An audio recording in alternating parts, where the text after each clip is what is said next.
Gracias por acompañarnos en esta emisión de Diálogos Humanistas. El día de hoy estoy pues muy contento. Ya pasamos las 15 entrevistas y estamos ya en nuestro séptimo mes ya, no, octavo mes ya de entrevistas.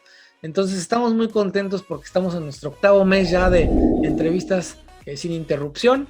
Estamos aquí muy contentos en Diálogos Humanistas y justamente pues para galardonar este espacio, para enriquecer este espacio, pero sobre todo para construir este espacio. El día de hoy quiero anunciarles con bombo y platillo que tenemos a una personalidad extraordinaria.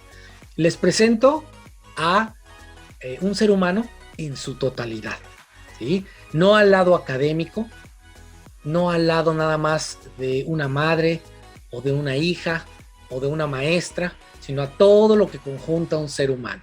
Les presento a una gran mujer, a una gran amiga, a una gran académica, a una gran madre, pero sobre todo un gran ser humano.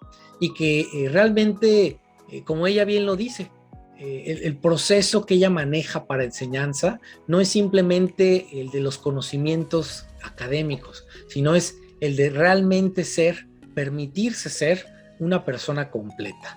Estoy lleno de orgullo y realmente me llena de mucha satisfacción el que hoy en Diálogos Humanistas nos acompañe la maestra Marta Olga Herrera Juárez. Mi querida Marta, mi querida maestra, muchísimas gracias por acompañarnos el día de hoy. Bienvenida a tu casa Diálogos Humanistas. Muchas gracias, Norberto. Mira, yo súper feliz porque tienes toda la razón. Hemos sido compañeros de trabajo, hemos estado en espacios tanto académicos como de convivio social, de conocernos a fondo, de coincidir en lo académico, de coincidir en varias esferas. Y entonces, pues, no, estoy súper feliz de acompañarte esta tarde. El propósito de Diálogos Humanistas es que tengamos un registro de las mentes más brillantes de nuestra época y hacer como un compilatorio, ¿no?, de todas estas mentes en Latinoamérica, en México, de cómo están transformando y dándole forma a una nueva sociedad. Entonces, bueno, antes que todo, a mí me gustaría pues que nos platicaras un poquito acerca de tu historia, de tu formación, en qué momento tú decides tomar esta línea de las humanidades y principalmente dar clases dentro de una perspectiva humanista. Ok, mira, yo soy hija única. Entonces yo crecí rodeada de mucho amor y de mucha confianza de personas adultas. Yo no tenía a mi lado primos que fueran de mi edad. Tengo primos y tengo muchos primos, pero vivimos en partes muy alejadas de la República. Entonces siempre creí en esa parte, ¿no? De que el adulto es una persona de confianza, ¿no? Y esto me lleva a tomar la decisión de estudiar psicología. Entonces yo tomo la carrera de la licenciatura en psicología y dentro de la carrera de licenciatura dije, ay no, pues yo ya me veo como una psicóloga organizacional en el área de recursos humanos, ¿no? Ya me vi y decía yo, me voy a ir a España a hacer mi especialidad en ergonomía, ¿no? Yo ya me sentía en Volkswagen trabajando, etcétera, etcétera. ¿Y cuál es mi sorpresa? Que al momento de que egreso de la licenciatura, empiezo a tocar puertas y iba yo a las empresas de aquí del estado de Puebla, una ciudad industrial, ¿no? Y la gente que estaba conmigo en ese momento se empezaba a reír porque me decía, sí, viene a dejar su currículum, ¿para qué área? Perdone. Digo, para recursos humanos. Y los empleados que me recibían se reían y dicen, sí, los que trabajan en esta empresa están re locos, pero no necesitamos psicólogos. Le digo, pero al área de recursos humanos, no, dice, mira, la lleva el contador fulanito, el administrador perenganito.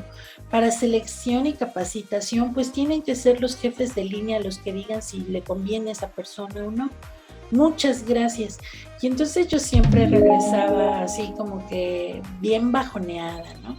Hasta que en un momento, una ahijada de mi mamá, que era directora de una escuela de educación especial, la visita en la casa y le dice que tiene el problema de conseguir una psicóloga porque su psicóloga espera bebé. Y Norberto, cuando yo llegué a la escuela de educación especial, me tocó enfrentarme a algo que la universidad no te enseña. Me tocó trabajar con adolescentes de entre 15 a 20 años para capacitarlos en el trabajo. Y entonces, había un choque aquí adentro donde era muy difícil ver el aspecto de un adulto, de un joven adulto, con una mente de un niño de 5 años. Y entonces dije, en la licenciatura, ¿esto cuándo me lo enseñaron? Porque me enseñaron qué es la discapacidad intelectual en la teoría. Me dijeron los tipos de discapacidad intelectual que había, ¿no? Pero jamás me dijeron qué pasa cuando estos niños, y me hablaban de niños, no me hablaban de adultos. Y cuando llegas a esta escuela de capacitación para el trabajo y educación especial, dices, ¡oh, Dios santo! Tiene bigote, le sale la barba, no se rasura, su mamá le mete en su loncherita sus cochecitos de Hot Wheels. Entonces, ¿cómo lo trato?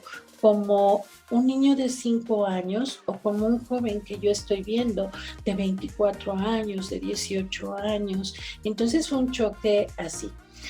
Y entonces empecé a leer y empecé a encontrar muchas soluciones en los libros de humanismo.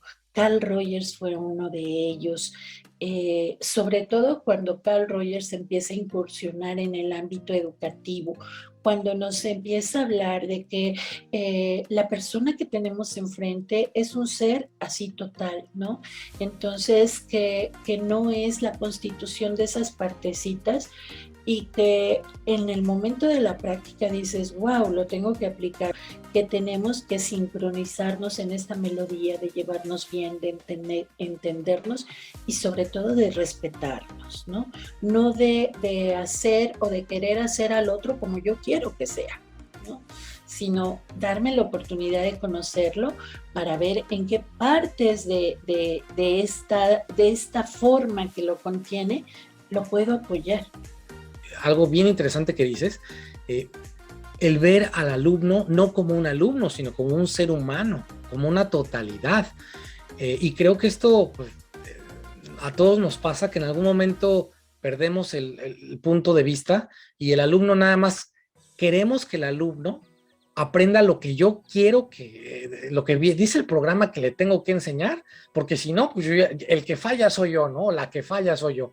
Entonces, ya estamos perdiendo el punto de vista importante que es el alumno es un ser humano, es una totalidad y es mucho más que solo un título alumno, ¿no? Es algo mucho más, todo un ser humano en desarrollo, en crecimiento, en formación, con intereses, motivaciones, dudas, miedos, en fin.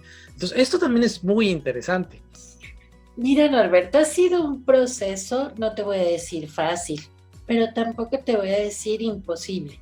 Ha sido un proceso difícil de aprendizaje.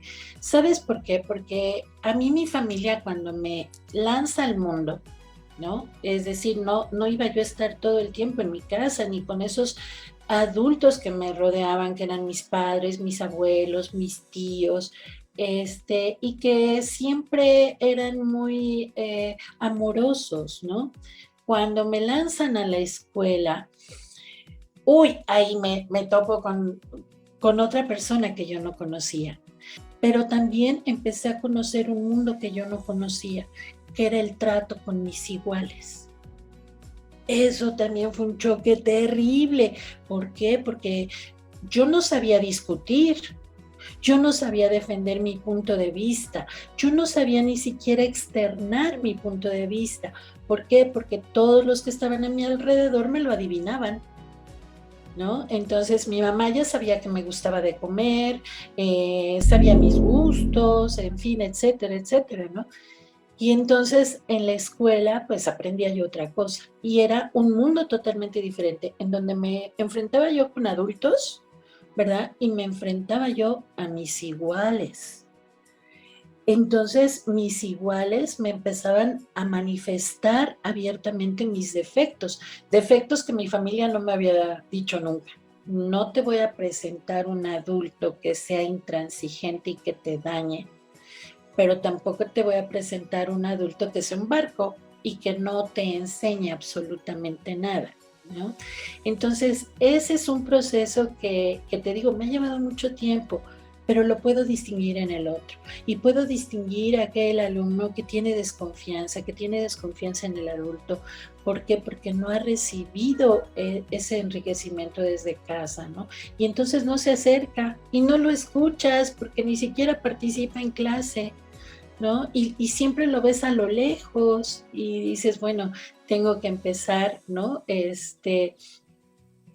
Por aproximaciones sucesivas a aprender a acercarme a él, pero yo tengo que aprenderlo. Él me está dando la oportunidad de que yo aprenda de esa forma, ¿no? Porque a lo mejor yo llego, hola chicos, buenos días, a ver, vamos a empezar, recorremos nuestras bancas, hacemos un semicírculo y a lo mejor estoy entrando muy invasiva a su espacio. Y entonces él me está dando la oportunidad de decir, a ver, Marta, conmigo no, porque no he aprendido a tratar así a un adulto. Entonces, sí es un proceso muy largo, Norberto, largo. Martita, la verdad es que esto que nos estás comentando realmente es muy importante. Podríamos pensar en alumnos como adolescentes o niños, pero estas características que nos estás platicando, yo las he visto en adultos, ya hombres mayores o mujeres mayores, que aún en su adultez no saben cómo lidiar en estas circunstancias o situaciones sociales. Les cuesta mucho expresar sus ideas, les cuesta mucho negociar, les cuesta defenderse, les cuesta establecer límites, ¿no? O nos cuesta mucho establecer límites. Entonces, esto es bien interesante porque cómo a raíz de un proceso tan importante como es esto de aprenderlo en la escuela, podemos tener una vida adulta más plena. Y es a veces lo que se nos olvida. Cómo a veces se nos olvida que la escuela es un centro o es una institución o es un medio que no solamente enseña los contenidos curriculares, sino permite justamente esto de lo que hablas, tener todo un desarrollo social, emocional, de lenguaje, de comunicación, de cómo soluciono conflictos, en fin, puede ser toda una serie, ¿no?, de oportunidades que nos da la escuela. Esa es la primera, la número uno. Y la número dos es un tema también súper interesante que estás tocando, y es yo como mediador, como mediadora, como profesor, como profesora, a veces quiero llegar con todo el autoritarismo de que las cosas deben de ser como yo creo que son, o como creo que funcionan, y no tomo en consideración al otro, al alumno, al que está, o peor, al ser humano que está enfrente de mí. La escuela es todo un crisol de aventuras y de aprendizajes, ¿no? Desde que te enseña a fusionar tus diferentes roles, ¿no? El rol de alumno, el rol de abanderado, el rol de el primer lugar, el rol del último lugar, el rol del que se sienta hasta atrás de la fila, el rol del gordo, del que no sabe, del inútil, a ese ni le preguntes por qué no sabe. Entonces te empieza a llenar de muchas experiencias y de mucha información, porque habrá gente de tus mismos coetáneos, de tu mismo grupo de edad, que pueden ser los más crueles, pero también pueden ser los seres más llenos de luz con los que puedes aprender porque te contienen. Y esta parte no te lo enseña en la casa. La casa te enseña otras habilidades, te enseña a desarrollar otro tipo de destrezas. A lo mejor te enseña el respeto por la autoridad, sí, siempre y cuando los papás estén en ese rol, pero también te enseña que lo que aprendiste del respeto por la autoridad en casa es diferente al respeto de la autoridad docente. Es muy diferente, ¿no? Porque tenemos que aprender a ajustarnos a este tipo de bagaje de docentes que estamos hablando, ¿no? Entonces, esto es un cúmulo de aprendizajes que va acumulando el niño desde el preescolar hasta el posgrado. Claro. No importa si estás estudiando la maestría, siempre aunque llegues a un grupo de posgrado y te contengas y digas, ya somos adultos, ya somos seres pensantes, nos vamos a llevar súper bien porque estamos aquí por un objetivo. Llega el momento en que se te olvida el objetivo y sigues con las mismas molestias que tenías en la secundaria.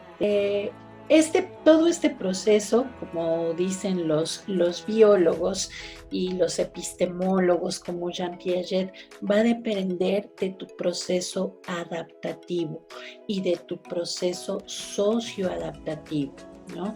Recordemos que no va a sobrevivir en la escuela ni el más fuerte, ni el más pegalón, ni el que es aquí el jayayay de la escuela, sino va a sobrevivir en el ámbito educativo el que mejor se adapte a todas estas experiencias que nos va dotando.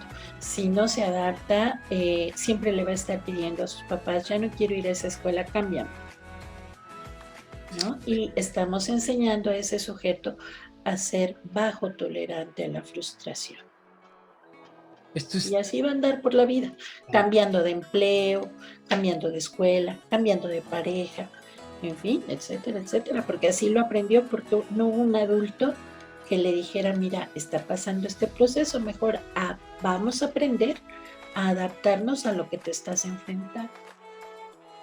Creo que ahora las personas que nos están viendo están como tan interesadas como yo en este momento. Esto que nos estás diciendo, de verdad que es muy valioso. Y de verdad que quisiera que todas las escuelas lo pudieran enseñar, porque como bien dices, la escuela es un proceso que desarrolla mucho más que solo conocimientos seculares. Desarrolla todas estas cosas que nos dicen: tolerancia a la frustración, inteligencia emocional, habilidades conciliadoras, etcétera, etcétera. Y esto justamente me lleva a la siguiente pregunta, y es como el tema de esta época, ¿no? El tema de la estación. Y fíjate, me preocupa un poco, y es COVID.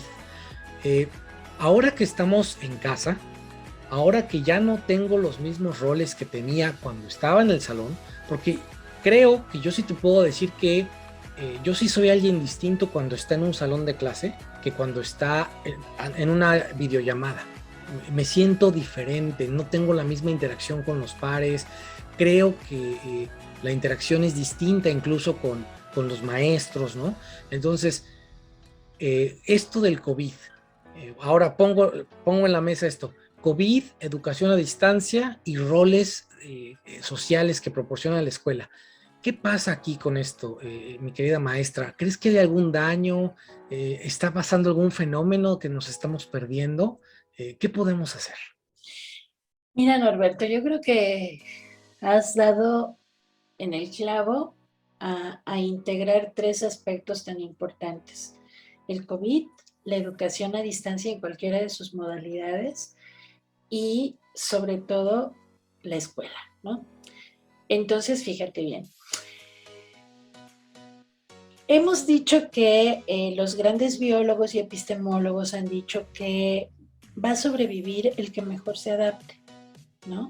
Y entonces este proceso de adaptación cerebral, de acuerdo a la Universidad de College en Londres, en la Universidad Pública de College, han hecho un estudio y han llegado a la conclusión de que el cerebro, ¿verdad?, necesita una cantidad de días para habituarse, no para adaptarse, para habituarse, ¿no? El proceso de adaptación es más biológico, es más de nuestro organismo, pero el proceso de habituación es un aprendizaje más cognitivo y social. Entonces, fíjate, cuando nos mandaron a confinamiento, tuvimos que pasar estos dos procesos, el proceso de adaptación y el proceso de habituación. El proceso de adaptación nos llevó a cometer errores terribles. ¿Por qué? Porque se empezaron a alterar nuestros estados de sueño, nuestros estados alimenticios, en fin, etcétera, etcétera. Como que lo tomamos como periodo vacacional, ¿no? Dijeron, yupi, yupi, vinieron las vacaciones, nos levantábamos más tarde, rompíamos hábitos. Entonces tuvimos que iniciar otro proceso de habituación en donde no todos lograron consolidar este proceso de un nuevo hábito en el cerebro. Entonces tomaban la clase en línea desde el celular y en la cama, y no prendía yo la cámara, y estaba yo acostadito, ¿no? O ponía yo mi celular y desayunaba, y aquí mis huevitos y mi atolito y mi cafecito, o me iba yo a la sala, ¿no? Y todo el tiempo con la cámara apagada. ¿Por qué? Uno, porque no estoy acostumbrado a verme ni a aceptarme a mí mismo frente a una cámara. Puedo verte a ti, pero el hecho de que la cámara también me esté alumbrando a mí es un factor de distracción, porque dices, chin, aquí el pelo, la cana, la arruga, madre santísima. Y entonces empiezo a tener este proceso de atención dispersa. Entonces mejor apago la cámara, ¿no? Ese puede ser uno, el no aceptarme, no aceptar la imagen que yo proyecto. Y el otro aspecto es que como estoy en fachas, como estoy fodongo, como no me he bañado, no me he arreglado, estoy en mi camita, entonces pues aquí bien, bien cómodo y la maestra ni sabe, ¿no?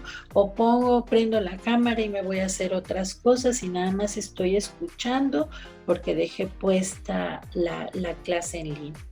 Entonces, fíjate, esto nos ha llevado a un proceso de aprendizaje en el cual no todos hemos desarrollado el habituar al cerebro.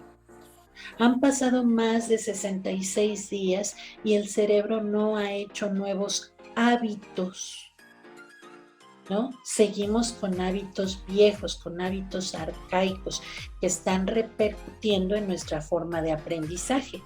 Y entonces muchos empiezan a dar cuenta, es que no aprendo igual en línea que en clase presencial. Sí, mi vida, pero a clase presencial no llegas en pantuflas. A clase presencial no llegas y te acuestas sobre la mesa o sobre la banca. Tenemos que hacer otro tipo de hábitos en clase presencial, pero aquí tú solo rompiste tus hábitos y no has generado hábitos de comportamiento y mucho menos has generado hábitos de aprendizaje. Es esa parte que ahorita tenemos que cuidar en la escuela. Y este proceso nos va a llevar a descubrir comportamientos escolares totalmente diferentes, porque vamos a tener sujetos o personas que vienen con pérdidas, ¿no? Que vienen con miedos que en un porcentaje muy alto son reales, porque nos hemos enfrentado a ese miedo, ¿no? Vamos a ver a personas que vienen muy hurañas. ¿Por qué? Porque fueron niños chiquitos de preescolar que entraron a un primer año en agosto y que para marzo se fueron a sus casas y que ahorita ya están en tercero de preescolar. Lo mismo sucedió con los de primaria, entraron a un primer año y ahorita ya están en un tercer año.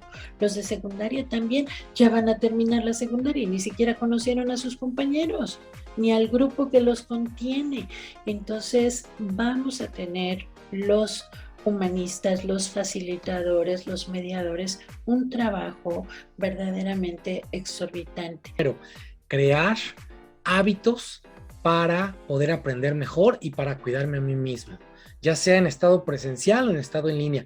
Creo que eso es lo que ninguna escuela hizo con sus alumnos. Fíjate, nos preocupamos tanto pusimos tanta atención en que se enseñaran los contenidos, que nos olvidamos otra vez, igual que lo presencial, ahora en línea, nos olvidamos de cuidar al ser humano, ponerlo en el centro de la experiencia de aprendizaje y decir, tienes que desarrollar elementos, hábitos de aprendizaje, ¿no? Tienes que desarrollar hábitos de cuidado.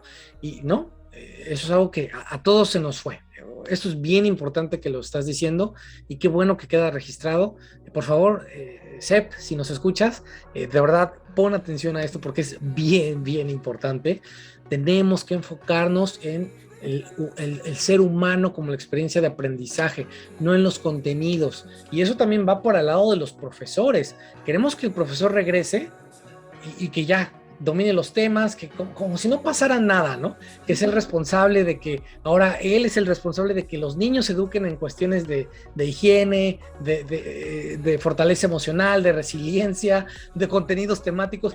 No, o sea, fíjate, esto es un tema que nos va a dar como para 2 o 3 programas más, pero es muy importante hablarlo de esta naturaleza. Y me gusta mucho cómo lo abordas. Entonces, primero, hacer que los alumnos desarrollen sus propios hábitos de aprendizaje, crear espacios de aprendizaje. Amigas, amigos, por favor, tomen nota de lo que les está diciendo la maestra, por favor, porque es bien importante. Ayuden a sus niños a que generen espacios de aprendizaje, ayuden a sus niños a habituarse, permítanles que puedan comunicarse y socializar en otros entornos, y aunque sean virtuales, pero que puedan socializar. Esto es muy, muy importante. Y bueno, ya para concluir, Martita, ¿qué consejos les das a los padres de familia y a los alumnos también que nos están viendo el día de hoy, que se sienten hasta cierto punto pues ya cansados de todo esto de la pandemia, que se sienten ya, pues que dicen, ay no, yo ya no quiero ni tomar clases, ya no quiero ni ir a la escuela, ni quedarme en mi casa, ya no sé qué hacer, ya estoy harto o harta? ¿Qué les recomiendas? ¿Cuál es tu consejo desde una perspectiva, con toda esta experiencia, con todo este conocimiento y desde una perspectiva humanista? ¿Qué les dices a todas las personas que nos ven el día de hoy? Mira, ser adulto no es nada fácil. Ser adulto es bien difícil y estamos hablando de adultos. Pero más complejo, más complicado, más de responsabilidades es ser padre o madre de familia. Y eso también da miedo. Entonces yo les sugiero que no busquen una zona de confort. Es decir, ay, mijito, cuéntamelo todo, yo soy tu amiga. No. Yo soy tu mamá, ¿no? Y como mamá te puedo ayudar para formar otras cosas, otros hábitos, para buscar otras cosas que te llenen como persona. Entonces, que dejen su zona de confort, que dejen de ser amigos de sus hijos para convertirse en sus guías y en sus cuidadores, para que realmente se pregunten algo tan sencillo como, ¿qué estás necesitando de mí? ¿Qué estás necesitando para aprender? Y cuando los mismos padres de familia den respuesta a esas dos preguntas tan sencillas, ¿qué necesitas de mí como mamá? ¿Qué necesitas de mí como papá? ¿Qué estás necesitando de mí para poder aprender? ¿Qué estás necesitando de mí para que pueda socializar? Entonces voy a empezar a dar pasos más certeros en la educación y en la guía de mis responsabilidades, que son los hijos. Oye, pues sabiduría pura, mi querida maestra. La verdad es que estamos aprendiendo mucho con todo esto que nos estás diciendo. Me hace mucho ruido esto que nos mencionas, porque hoy en día vemos, y lo mencionábamos hace ratito platicando, hoy en día vemos a padres que les piden a sus hijos las respuestas. Les dicen, bueno, ¿tú qué quieres? A ver, ¿tú qué opinas? ¿Qué te gustaría más? Y bueno, sí está bien, creo que sí es bueno y es válido respetar el punto de vista de los niños, pedirles por lo que ellos sienten y quieren, y otra cosa es dejar que ellos tomen las decisiones, porque esto es un foco rojo, ¿eh? Y esto es a mí algo que me llama mucho la atención porque hoy en día vemos a muchos papás que dejan que los niños tomen las decisiones, que sean los que ellos decidan y los niños cargan con una responsabilidad que no les corresponde y vemos niveles de ansiedad también elevados. Bueno, todo un tema para otra plática que vamos a tener más adelante, ¿no? Eh, Gracias a todas y a todos los que nos ven, gracias por acompañarnos en Diálogos Humanistas. Ya saben, conjuntando mentes brillantes, conociendo filosofías de vida, los invitamos a que por favor, si te gusta el video, le des un like, comparte por favor este video tan valioso, suscríbete al canal para que puedas seguir viendo más videos como este, para que puedas seguir conociendo a más personas fascinantes como la maestra Marta Olga. Y bueno, pues gracias por acompañarnos. Yo de mi parte me despido el día de hoy. Soy Norberto Hernández. Muchas gracias por acompañarnos en esta entrevista tan constructiva, tan humana y sobre todo tan real. Martita, esta es tu casa. Muchísimas gracias. Gracias por acompañarnos. ¿Algo que quieras decir para despedirte? Gracias, Norberto. Pues felicitarte por estos espacios que nos hacen tanta falta para el aprendizaje, para externar puntos de vista y ojalá sigas teniendo esta maravillosa posibilidad de abrirnos puertas en el camino que nos estás conduciendo. Muchas gracias. Gracias, Norberto, por invitarme.